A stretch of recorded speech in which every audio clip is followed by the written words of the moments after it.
things here this morning, especially concerning American culture, American history. And I'm going to say the things that people don't like hearing, even though it's the truth, and it's very viable truth. I think the problem that we're having in this world, in this society right here, and y'all have to understand, all right, this is where the notion of white supremacy and racism comes into play. Because if you really truly think about it, all right, let's just go over this. I went to a predominant white high school, okay? And I mean the high school, when I say predominant white, I mean out of maybe 500-600 students. It wasn't a very big high school, but out of 500 or 600 students, I think at most there was maybe 20 people of melanation, or what you would call colored people, in the whole school.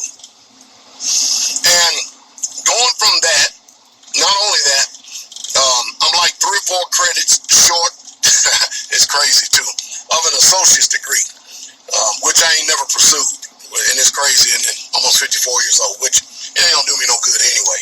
Anyway, in some of the college that I've taken, I've never heard anything I've never heard one thing that a black person that has done positive in the United States of America concerning American history. Now, some of you are gonna go off on the deep end. You're going to get upset. Just listen to me, because see, this is the side we never get to hear. We always hear the people who are in control and dominating side, but we never get to hear the truth of what's going on. And let me give you an example. I'm going to just cause you to do some researching, all right? I'm going to just give just a few examples of a few things. Did Thomas Edison really truly discover the light bulb? Did Alexander Graham Bell really truly discovered the telephone? See, these are real questions. And in a culture, to even where in the 40s and 50s and stuff, when they was making movies about the 10 Commandments, have you all noticed that all the slaves in those movies, they were all melanated people, but the stars, such as Pharaoh, Moses, and all them, they were all white. Now, did they not have black actors that could really truly tell the truth of the story and fulfill the role well? And then even movies such as Passion of the Christ. What is it? What the hell's going on? We all know. Everybody knows. I mean, the Europeans know. The Pope knows. The Catholic Church knows. I mean, like I said, I've been to these cultures, been into these churches, these cathedrals, where they have statues of black Madonnas and a black Jesus. And you can go online and see it all over the place. So you tell me, what is the message that is being touted and what's being played when you really truly cannot tell the truth of the color of the Messiah, of the Hebrew Israelite people, the Savior of the world, those who choose to be in the Israelite world? Why is it that with all these new movies like The Passion of the Christ, you mean tell me there's not enough black actors that could have fulfilled that role? But so what is it that we still have to make Jesus black? Oh, I said that wrong. Excuse me. What is it that we still have to make Jesus white? Is that to appease the conscience and mind of white people in this society? Because it's obvious that he came from a very hot, dark region. Do y'all understand what I'm saying? Moses and the Egyptians, well before the conquest of the Romans, well before the conquest of the Greeks. Even when the Babylonians and the Assyrians and the Medes and Persians were invading that particular land over there, these was all melanated people, tribal warfare, different cultures. Are you ready for fun again? For the rush of thrill after thrill, and the adventure of endless flavors to Jesus all of a sudden is transformed from being a melanated person to a, watch this, black, from a black melanated person to a white person. Now, there are historians, like there's a Roman historian out there called Tacitus. He was a 1st century Roman historian. He actually wrote in his book, and it has actually stood the angles of time regardless of what people think, but it has, the actual color, the texture of the Messiah, Jesus. He wrote about it. I mean, somebody will say, well, what's the big deal? Well, there's a very big deal, because see, if you can't represent what the truth of the Messiah or the ancient Israelites or the people really truly look like, then what is at stake? What the hell is really going on? Because see, then all this white supremacist, racism, and all this other stuff, one way or the other, it's got to end. Because I'm telling you, I think a lot of racist people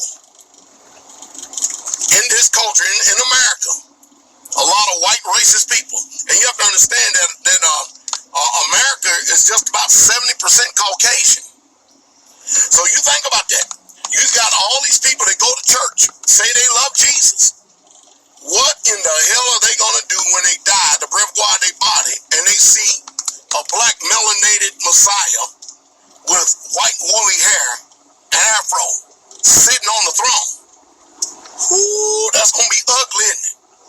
Isn't that going to be truthfully ugly? You see, this is the truth. Jesus was not a white man. Daniel describes him. The book of Revelation describes him. Even Paul, who they placed all over the place in Rome and stuff, the Romans even mistaken him to be an Egyptian. Over and read it in the book of Acts. And when you read the hieroglyphics, when you read everything that there is about the ancient Israelites that were slaves in Mizraim, it damn sure wasn't no, and mind you, they didn't have suntan lotion, SPF 5, SPF 15, SPF 30, SPF 45, SPF 50. They didn't have all this stuff to repel the sun back then in that region.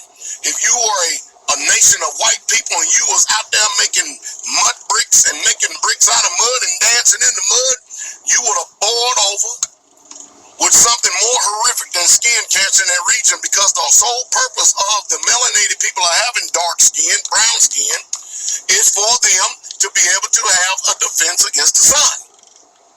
Now, even when I'm in Mexico, sometimes I go to Mexico, I've been to the DR, I've been to Jamaica, I've been to these places, right? And the one thing that I find myself paying attention to over and over again is how long we're out in the sun and how long our European counterparts are out in the sun.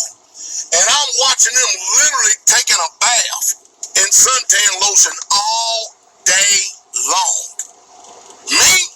Nuh-uh. I may put it on once if I'm going to go out in the water and be out in the water or something like that for a time. But maybe once. Maybe if that twice. But other than that, don't have to. I will just basically get darker. I mean, really dark. I mean, really dark. Like a King David dark. But there is something going on when you have to change the pictures.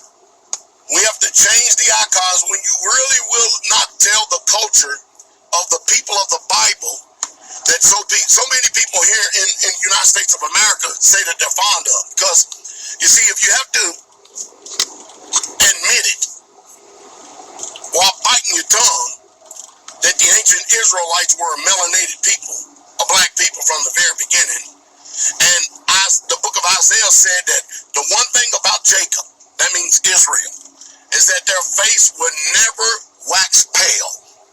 You understand that? That's prophecy, meaning that there would never, ever, ever be a nation called Israel where they will all be white people. That goes against biblical prophecy of Isaiah. Go check it out. Go read it. You see, there's something wrong, greatly wrong.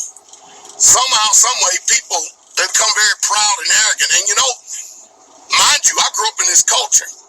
So I understand captivity. I understand physical captivity, mental captivity. I understand captivity of mind big time.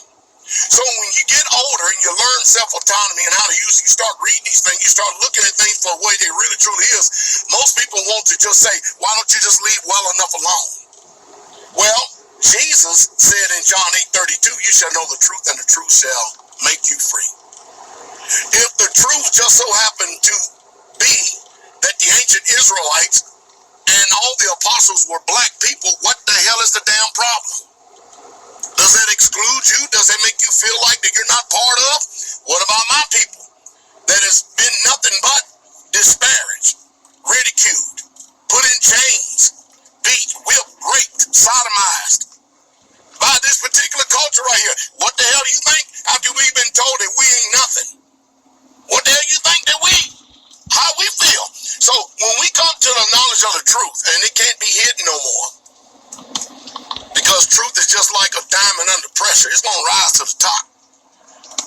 You know, when we discover that, man, it gives us a sense of belonging. It gives us a sense of national pride because we fit what the prophecy said, just like all the prophets have said, that Israel would be scattered into every nation. And we are. I mean, even still today, look at Pastor Dow. I'm going to give y'all something really hard to go on now.